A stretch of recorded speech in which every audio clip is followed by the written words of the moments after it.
Okay, so we've got our metal bandsaw here. It's probably one of our, I kind of consider this one of the safest tools in the shop as long as you follow a few rules.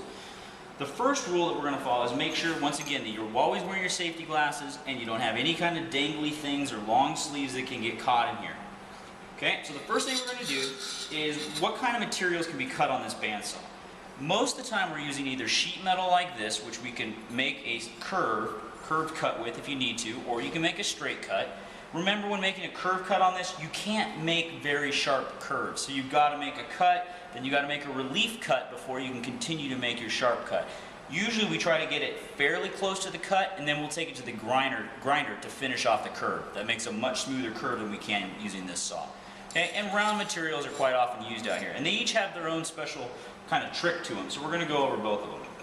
This saw, turn this one on, it's as simple as an on and off switch on this side over here. So when we get ready, we'll just push this one and this one will turn it off. The stuff down below down here is used for making new bandsaw blades. So we don't ever want to use this section. This green light, this green button, and this red button do not turn the saw on and off. So just kind of avoid this section altogether. Green button up here, red button to turn it off. Before we even get started here, we want to make sure that we adjust the height of the guide so that our blade won't pop out of, won't bend like this as we go through the metal, and it keeps it nice and straight. Okay? Remember, never reach underneath here when the saw is running, and never try to adjust this guide while the saw is running.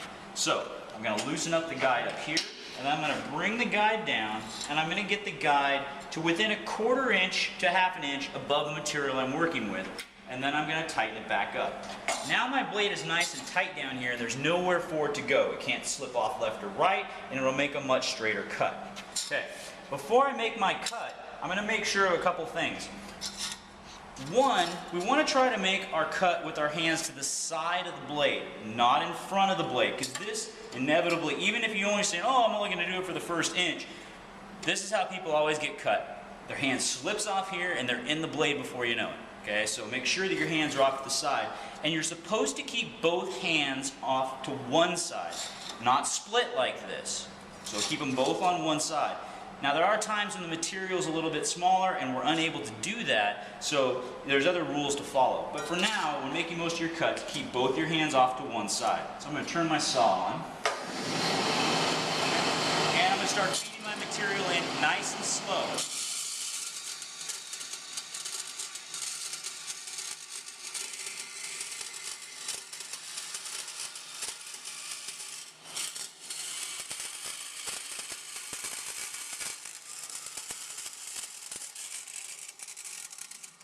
Now, we're going to pretend like my metal just got jammed right there, okay? So the saw stops spinning, which will happen sometimes. So when that happens, turn the saw off. Don't try to pull the material out of the saw with the saw running. It can get bound up in there and then it can cause the material to flip out. So, turn the saw off, then remove the material, then you can start the saw back up and feed the material back in again.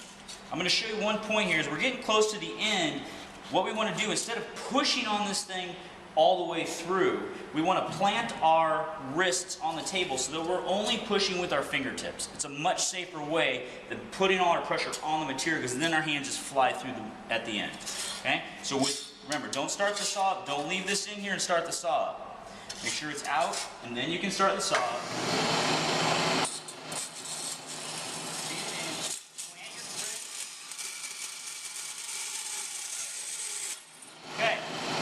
Our piece of material is off, but I am not going to reach in there and grab that because of the moving blade.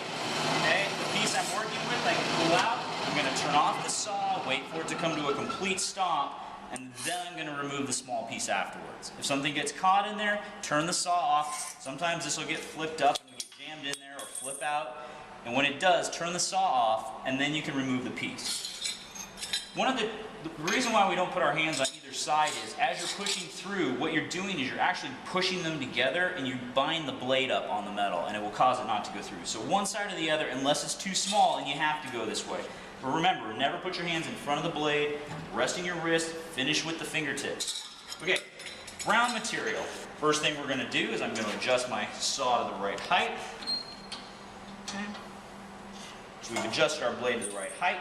Now, round material is easy enough to cut in here, but you just got to remember that it has a tendency to roll. So what's going to happen as we go through here, this material is going to want to roll over on us like this. So try to keep it upright if at all possible. And you want to go nice and slow at the beginning and at the end because it's thicker here because you're cutting through it lengthwise instead of just across. Take your time.